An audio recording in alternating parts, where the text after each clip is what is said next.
তিন রকমের ধর্মের লোক বেশি আছে, খ্রিস্টান, ইসলাম আর হিন্দু। 100 জন খ্রিস্টানকে যদি একই প্রশ্ন করে তোদের ভগবানকে, একবারই বলবে আমাদের ভগবান ঈসা মসীহ, যিশু খ্রাইস্ট। মুসলমানকে জিজ্ঞাসা করবে 3 থেকে 5 মানে মৃত্যুর আগে পর্যন্ত, যাকে এই তোদের ভগবানকে, একই উত্তর দেবে, ভাই আমাদের ভগবান হলো আল্লাহ। হিন্দুদেরকে যদি একই প্রশ্ন করা হয়, ভাই তোদের ভগবানকে, কনফিউজ। 100% হিন্দু 100% কনফিউজ, জানে না ভগবানকে। দ্বিতীয়ত, যদি তুই মুসলমানকে জিজ্ঞাসা হয় তোরা মসজিদে কেন যাচ্ছিস, ওদের শিখানো হয় মসজিদে যেতে হবে নামাজ আদায় করার জন্য।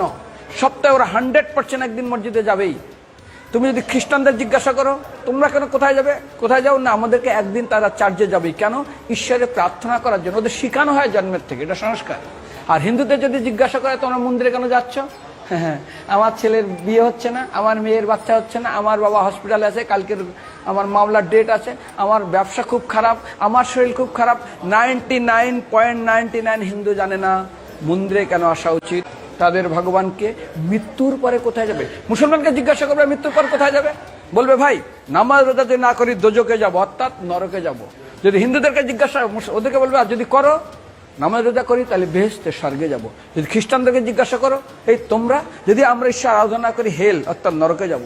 যদি বলা হয় যদি করো ঈশ্বর আরাধনা তাহলে তোমরা হেবেন স্বর্গে যাব। আর হিন্দুদেরকে বলে যে তোমরা মরার পরেই 99% হিন্দু এটাই বলে, মিথ্যাই বলে, আমার বাবার সাজ্ঞানে স্বর্গে গিয়ে বসেছে। তোর বাবা কি জমি কেনা আছে নাকি স্বর্গে? তোর বাবা জমি কেনা আছে যে তোর বাবা মরার পরে স্বর্গে গেছে হোয়াটসঅ্যাপ করে দেখি এই যে অ্যাটাচ বাথরুম টয়লেট আমি একদম ভালোভাবে পৌঁছে গেছে, তোর বাবা স্বর্গে গেছে জানিস তুই?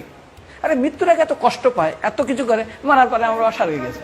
আরে যখন পুলিশে কোনো কয়েদি কোনো অপরাধীকে ধরে 2-4টা ডান্ডা মারে, তারপর থানায় গিয়ে আরো ট্রিটমেন্ট করে, তারপরে কোর্টে বিচারে, তারপর জেল খাটে। মৃত্যুর আগে এত কষ্ট করে আমরা মারা যাই, মারা পরে আমার বাবা স্বর্গে গিয়ে বসে আছে, ওর বাবার জন্য জমি কেনা আছে না, এরকম বলা যাবে না। এই জন্য আমাদের শাস্ত্র বলে পরলোকগত, স্বর্গীয় বলে না।